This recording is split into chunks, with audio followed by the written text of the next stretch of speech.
स्वागत है आप लोगों का टीजी ऑनलाइन एजुकेशन सेंटर में। मैं आप लोग का राम बाबू सर। आज जो क्लास पीछे पढ़ाया गया था उससे आगे कंटिन्यू करेंगे हम। और इधर होली का छुट्टी था, इसके लिए क्लासेस बंद था, हम गांव चले गए थे। और उसके बाद आज से क्लास आप लोग को रेगुलर मिलेगा। और इधर कोई इलेक्शन है नहीं, क्योंकि इधर कोई पर्व त्यौहार है नहीं हम लोगों का। तो उम्मीद करते हैं आप लोग पीछे वाले वीडियो देखे होंगे, पीछे वाला क्लास किए होंगे। तो आगे आगे पढ़ते हैं। चालू करने से पहले कुछ मोटिवेशन चालू करते हैं। दर्द गम डर जो भी है बस तेरे अंदर है। मतलब जो दर्द है, गम है, डर है, सब मनुष्य के अंदर है भाई, हर एक मनुष्य के अंदर है। सुख के बनाए पिंजरों से बाहर निकल, सुख का जो बनाया हुआ पिंजरा उससे बाहर निकल।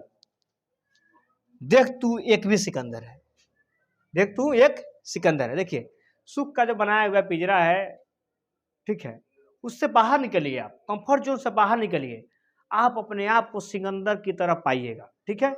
और दुख दर्द रोने से कोई फायदा है नहीं, कोई जीवन में सबके अंदर है। इसलिए आप जो पिंजरा बनाया गया है मोह माया वाले से बाहर निकलिए, आप अपने आप में एक सिकंदर है। चलिए आज नेक्स्ट क्वेश्चन पर चलते हैं। आप लोगों को प्रश्नावली कितने करा दिए थे उसका हम आगे करेंगे। ठीक है।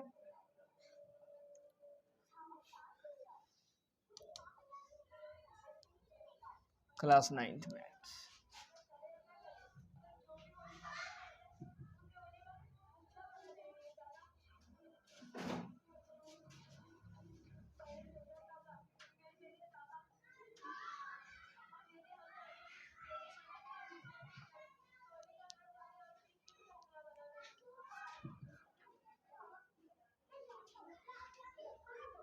चलिए इस सारे क्वेश्चन को करा दिए थे पिछले वाले वीडियो में।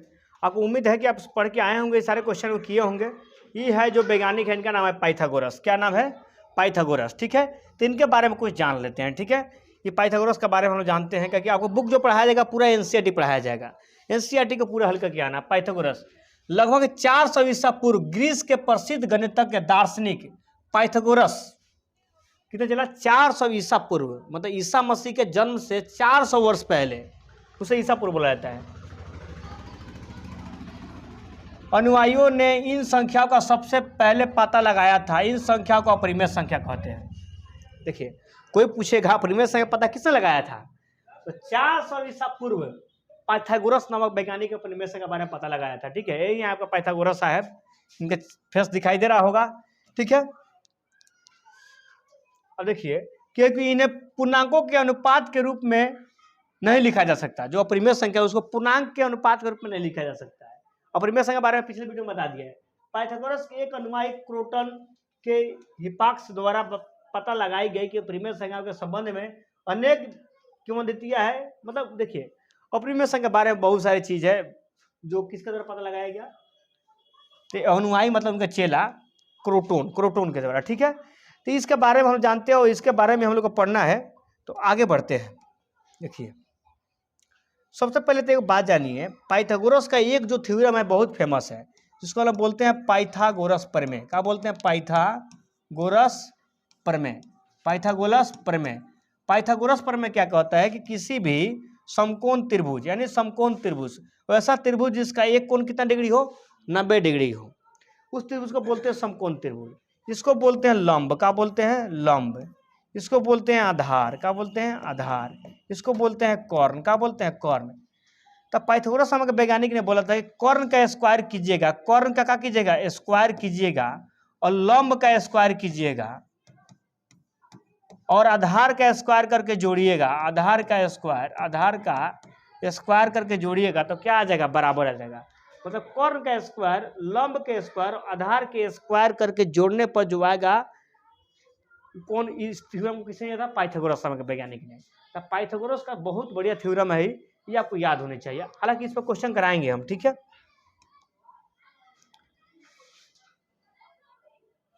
उदाहरण नहीं कराएंगे, उदाहरण आपको खुद से करके आना है।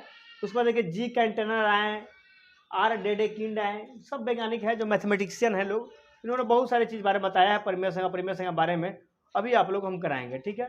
चलिए 1.2 में क्वेश्चन आप लेते हैं और क्वेश्चन लेकर कराते हैं आपसे हम।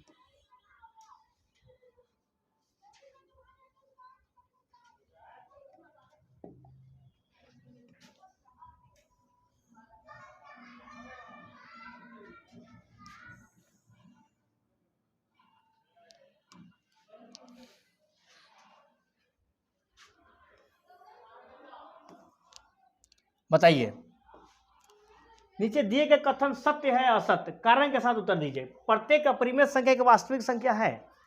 क्वेश्चन को पढ़िए, अपरिमेय संख्या भी जानते हैं और वास्तविक संख्या भी जानते हैं। क्या प्रत्येक अपरिमेय संख्या एक वास्तविक संख्या है? तो देखिए, सबसे पहले वास्तविक संख्या, अपरिमेय संख्या जाने क्या होता है। अपरिमेय संख्या, अपरिमेय संख्या वैसी संख्या है जिसे p बटा q के रूप में नहीं लिखा जा सके, नहीं लिखा जा सके।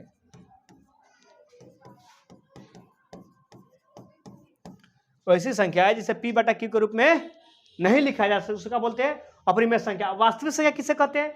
तो वास्तविक संख्या उस संख्या को कहते हैं, चला, वास्तविक संख्या उस संख्या को कहते हैं, जैसे देख लीजिए आपका 2 हो गया, 3 हो गया, 4 हो गया, 5 हो गया, ये सब वास्तविक संख्या है। और ये सब जीरो से इधर बढ़िएगा, -1, -2, -3 सब काल्पनिक संख्या है। तो आपको बताना है क्या प्रत्येक वास्तविक संख्या यानी प्रत्येक अपरिमेय संख्या, प्रत्येक अपरिमेय संख्या वास्तविक संख्या है? तो लिखेंगे हाँ, ये सत्य है। क्या है चला? सत्य है। क्या है?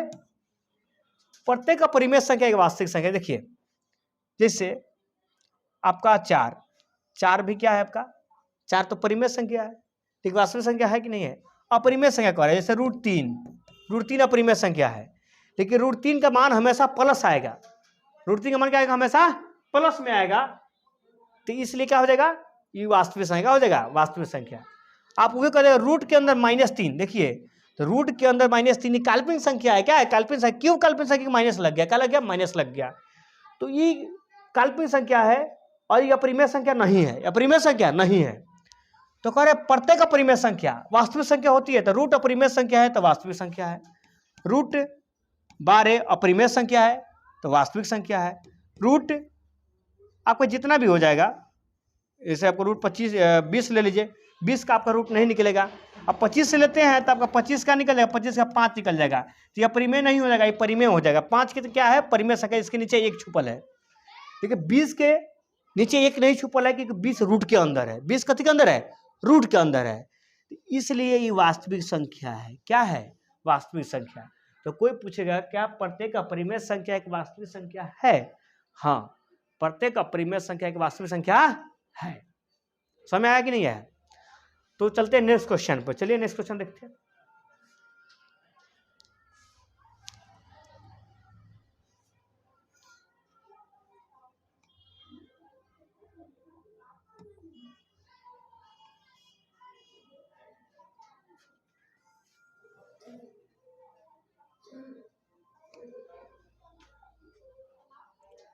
चलिए इस क्वेश्चन का जवाब दीजिए आप लोग। इस क्वेश्चन का जवाब देती है और 2-3 बार क्वेश्चन को पढ़िए। 2-3 बार पढ़िए तो पीछे जो भी थ्योरी पढ़ाया गया आपको समझ में आएगा।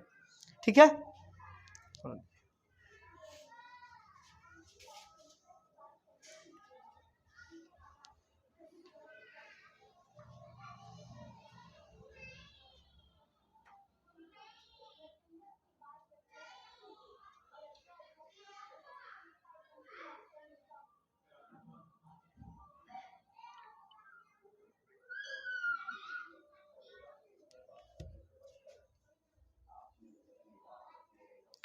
चलिए कह रहे संख्या रेखा पर प्रत्येक बिंदु √m के रूप का होता है, जहां m एक प्राकृत संख्या है। m क्या है? प्राकृत संख्या। तो देखिए संख्या रेखा कैसे दर्शाइएगा? संख्या रेखा दर्शाइएगा ऐसे ही ना, से यहां से ले लीजिए, यहां से आप लीजिएगा, इधर देख लीजिए 0 हो गया, इधर 1 हो गया, इधर 2 हो गया, इधर 3 हो गया, इधर 4 हो गया, इधर -1 होगा आपका, -2 होगा, -3 होगा, आपका -4 होगा। ये आपका संख्या रेखा हो गया। तो कह रहे हैं संख्या रेखा में प्रत्येक बिंदु √m के रूप का होता है। किसके रूप का कह रहा है? √m, √m यानी √m। m क्या है? प्राकृत संख्या, यानी प्राकृत संख्या। m क्या है? प्राकृत संख्या। अब प्राकृत संख्या को हम लोग लिखते हैं जैसे 1, 2, 3, 4, 5, जितने भी गिनती की संख्याएं हैं वो क्या होती है? प्राकृत संख्या। गिनती की संख्या को कहते हैं प्राकृत संख्या कहते हैं। चला, तो क्या बताइए 1, 2, 3, 4, 5 ये तो ठीक है, इस संख्या रेखा पर है, लेकिन क्या -1, 2, -3, 5 ये भी तो संख्या रेखा पर है, तो ये प्राकृत संख्या है? नहीं है। -1, -2, -3, -4 प्राकृत संख्या नहीं। अगर m यहाँ पर प्राकृत संख्या का मान है तो m का मान हमेशा 0 से बड़ा होना चाहिए, क्योंकि m कौन सा संख्या है? प्राकृत संख्या।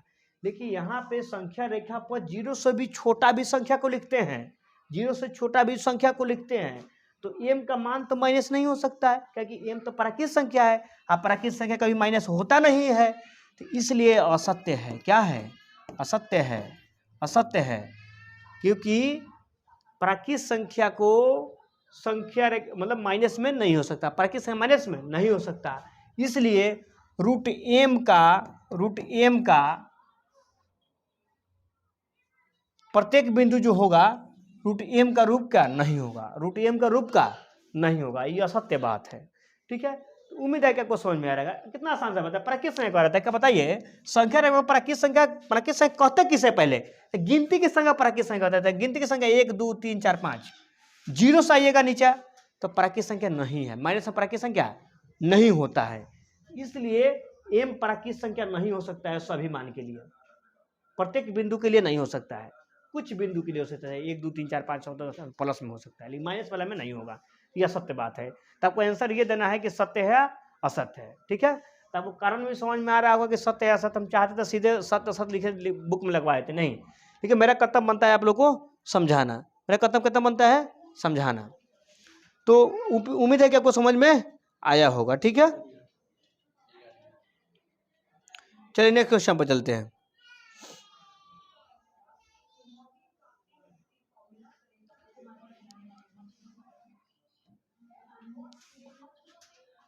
क्या समझ में आ रहा है?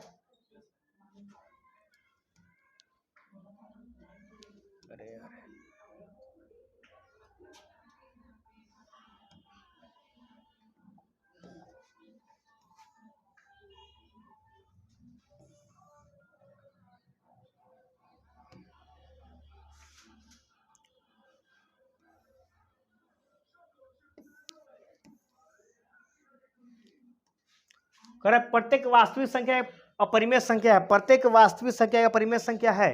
तो बताइए, क्या प्रत्येक वास्तविक संख्या एक अपरिमेय संख्या है? चलिए उत्तर दीजिए।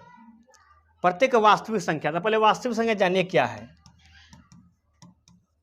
वास्तविक संख्या पिछले वाला में देखिए, 0 से जितनी भी बड़ा संख्या है, 0 से भी जितनी भी बड़ा संख्या है वो क्या है? वास्तविक संख्या है। तो बताइए, 1 होगा, 2 होगा, 3 होगा, 4 होगा, 5 होगा, ये सब वास्तविक संख्या है कि नहीं है? 100 तक 99 तक का एक आपका परिमेय संख्या है कि नहीं है? परिमेय संख्या के इसके नीचे एक छुपा है, ये भी परिमेय संख्या है, ये भी परिमेय संख्या है, इसकी भी परिमेय संख्या, ये भी परिमेय संख्या है। लेकिन क्वेश्चन कर रहा है प्रत्येक वास्तविक संख्या, ये तो वास्तविक संख्या है, अपरिमेय संख्या है नहीं। वास्तविक संख्या है लेकिन परिमेय संख्या नहीं है, ये परिमेय संख्या है। परिमेय संख्या उसे जैसे पी बटा क्यू के रूप में लिखा जा सकता है। √5 आपका वास्तविक संख्या है, लेकिन वास्तविक संख्या के साथ अपरिमेय भी है। √5 आपका क्या है? अपरिमेय है और वास्तविक संख्या है। वास्तविक संख्या इसलिए है कि प्लस में है। क्या है? प्लस में है। लेकिन एक देखिए, 2 देखिए, कोई कहेगा 6, तो 6 को नीचे तो एक छुपल है ना भाई, ये तो वास्तविक संख्या है, क्या कि प्लस में है। लेकिन क्या है? परिमेय है, क्या कि 6 को 6/1 लिख सकते हैं, पी बटा क्यू के रूप में लिख सकते हैं, लेकिन √5 को नहीं लिख सकते हैं। √5 को नहीं लिख, इसके नीचे एक नहीं छुपा है। जिसके ऊपर रूट लगा रहता है उसके नीचे एक छुपा नहीं रहता है। तो कह रहा है, बताइए, जैसे √6 आपका वास्तविक संख्या है और अपरिमेय संख्या दोनों है, लेकिन सीधे 6 वास्तविक संख्या है लेकिन अपरिमेय नहीं है, परिमेय है। तो कह रहा है प्रत्येक वास्तविक संख्या अपरिमेय होता है? नहीं हो, क्योंकि प्रत्येक वास्तविक संख्या यो तो वास्तविक है लेकिन अपरिमेय है नहीं है। ये क्या है? परिमेय। क्या है? परिमेय। तो ये आपका कथन क्या हो जाएगा? असत्य। क्या हो जाएगा? असत्य। प्रत्येक वास्तविक संख्या अपरिमेय संख्या नहीं होती है। ये बात आपका राइट आंसर होगा असत्य, ये असत्य आंसर होगा। ठीक है, तो उम्मीद है कि आपको समझ में आ रहा होगा। चलते हैं नेक्स्ट क्वेश्चन पे। नेक्स्ट क्वेश्चन क्या है आपका?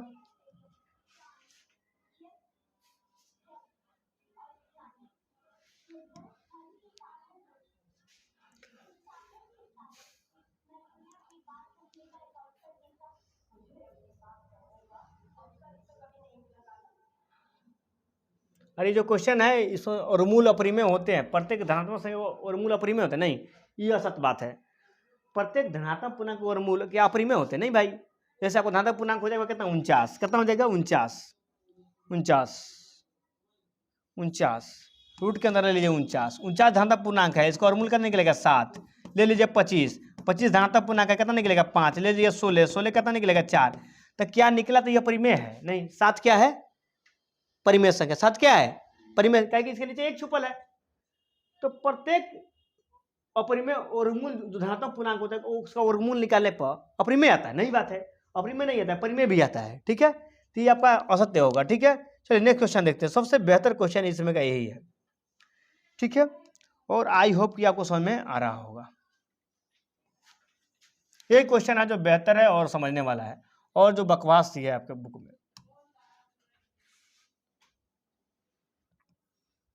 लेवल का क्वेश्चन है, इसको जानेंगे कैसे करेंगे। ठीक है, चलिए दिखाइए कि संख्या रेखा पर √5 को किस प्रकार निरूपित किया जाता है।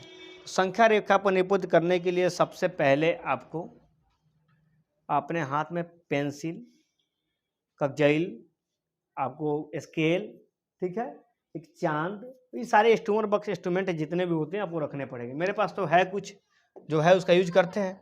जैसे देखिए एक संख्या रेखा बनाइए सबसे पहले। ठीक है, चला, इसको ले लीजिए आप कितना 0, इसको लीजिएगा 1, इसको लीजिएगा 2, इसको लीजिएगा 3, इधर लीजिएगा -1, इधर लीजिएगा -2, उसी तरह इधर लीजिएगा -3, जाता रहेगा। अब एक बात समझिए आप, √5 को दर्शाना है संख्या रेखा, कितना दर्शाना है √5 को। तो देखिए अगर √5 कैसे आएगा, कोई अगर राइट एंगल ट्रायंगल है, पहले बात को समझ आइए आप। देखिए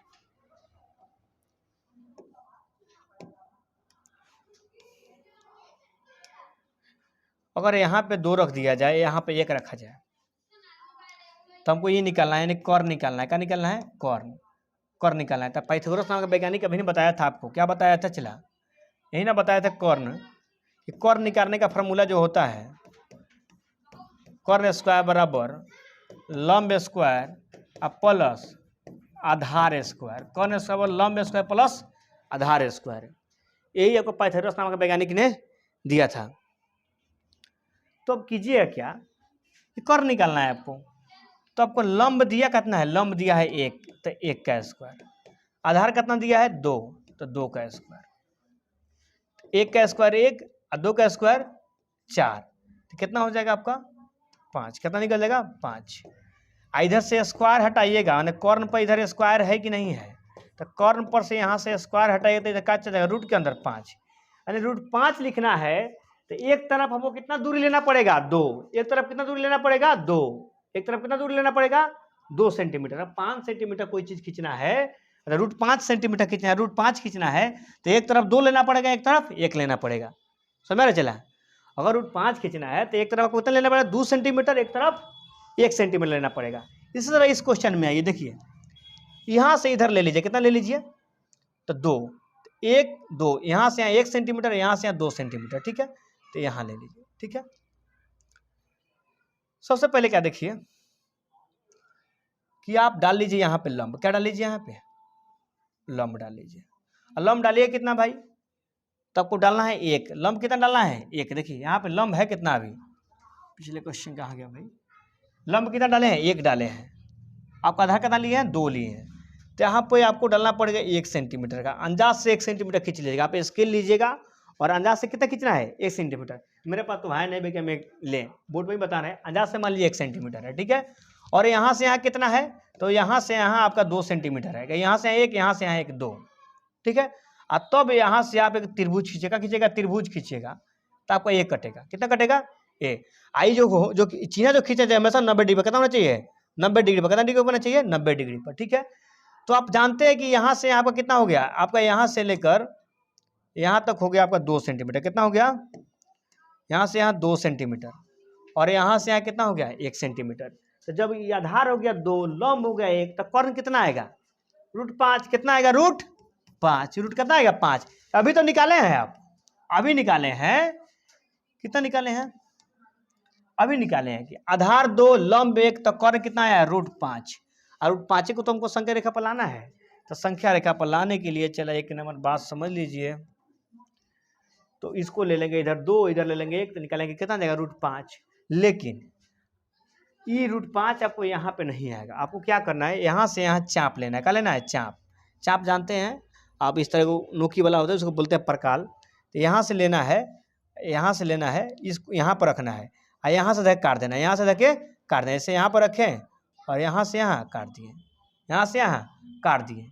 तो यहाँ से यहाँ काट दिए, तो जो आया यहाँ तक आपका √5 होगा। मतलब यहाँ से लेकर यहाँ तक की जो दूरी होगी कितना होगी, √5। कितना होगी, √5। तो इसको लिख सकते हैं आप √5, यहाँ पर लिख सकते हैं √5, सॉरी यहाँ पर लिख सकते हैं आप √5। तो ये रहा आपका संख्या रेखा पर √5 दर्शाने का तरीका। मेरे पास पेन पेपर है नहीं, लेकिन आपको जिस तरह बता रहे हैं उस तरह कीजिए। जैसे आपको एक और क्वेश्चन देते हैं,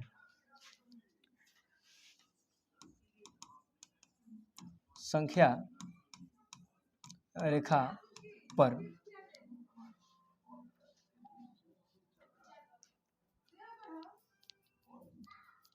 √13 को दर्शाए, √13 को दर्शाए। चलिए ये भी एक क्वेश्चन है, आप लोग बनाइएगा, थोड़ा टाइम देते हैं अभी दर्शाने के लिए, ठीक है। आप लोग इस क्वेश्चन को सॉल्व कीजिए, कर दो चला। √13 को दर्शाने के कितना लेंगे आधार और कितना लेंगे ऊंचाई, आपके दिमाग में आना चाहिए क्वेश्चन को, ये आपके दिमाग में बैठना चाहिए इतना बात को। कितना टाइम,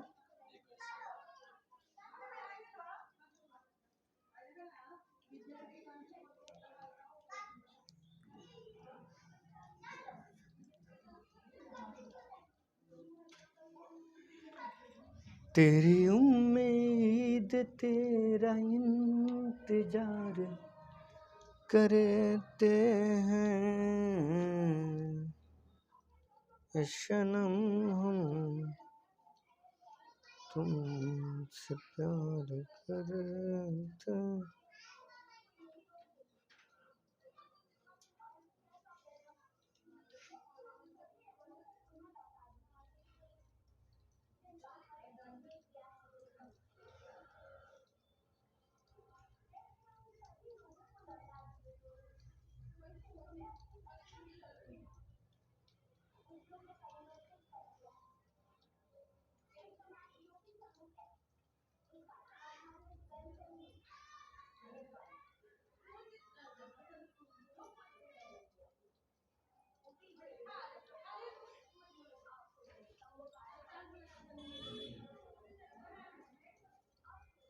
क्या समझ में आ रहा है,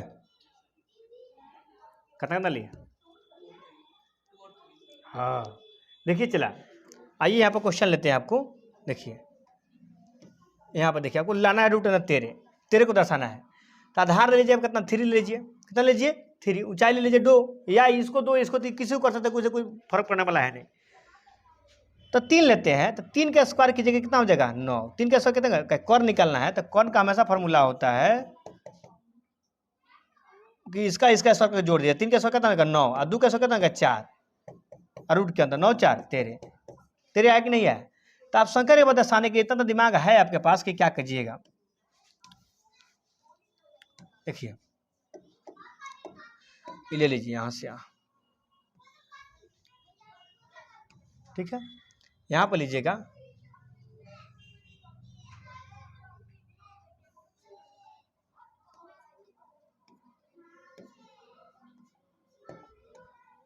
जीरो 1 2 3 4, माइनस में लेने की जरूरत नहीं है, -1 लिख लीजिए, -2 लिख लीजिए, -3 जो मन कर लीजिए।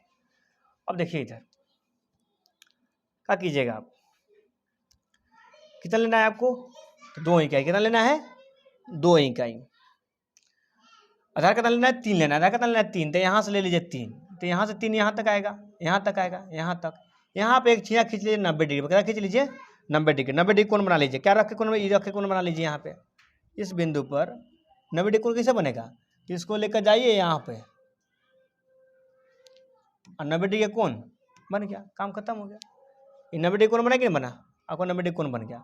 लेकिन आपको लेना कितना है, तो ऊपर लेना है 2 इकाई, कितना लेना है 2 इकाई के 2 और 3 लेना है, तो ऊपर 2 इकाई नाप लीजिए आप, 2 इकाई। तो मान लीजिए यहाँ तक 1 आएगा और यहाँ तक 2 आएगा, यही ना आएगा आपका। तो यहाँ से इसको यहाँ मिला लीजिए, यहाँ से यहाँ इसको मिला लीजिए। लेकिन आपका ये तो 3 आ गया, ये कितना आ गया 2 आ गया। 3 के स्क्वायर 9 और 2 के स्क्वायर 4, 9 4 जोड़ेगा तो कितना देगा रूट अंदर 13। 3 के स्क्वायर 9 और 2 के स्क्वायर 4 जोड़ेगा तो कितना देगा 9 4 13। ये आपका रूट के अंदर 13 आ गया, रूट के अंदर कितना आ गया 13। लेकिन रूट के अंदर 13 इस पे नहीं होगा, आपको बताएं कितना चाप ले खींचना पड़ेगा। तो यहाँ से चाप लीजिए, इसको इस तरह मिला दीजिए, तो इसको जहाँ आके ये मिलेगा ना, यहाँ से चाप लेकर इस पर रख इस तरह काटिएगा, तो जहाँ आएगा वही हो जाएगा रूट के अंदर 13, रूट के अंदर 13। तो आई होप कि समझ में आएगा, आपको रूट 13 को संख्या रेखा पर दर्शाने आया होगा। काफ़ी आसान क्वेश्चन है और उम्मीद है कि आपको समझ में आया होगा। तो चला नेक्स्ट क्वेश्चन के लिए मिलते हैं हम लोग अगले क्लास में। आज के लिए इतना ही रखते हैं। Thank you, bye. चलिए आप लोग पढ़ के आइए। Thank you, bye.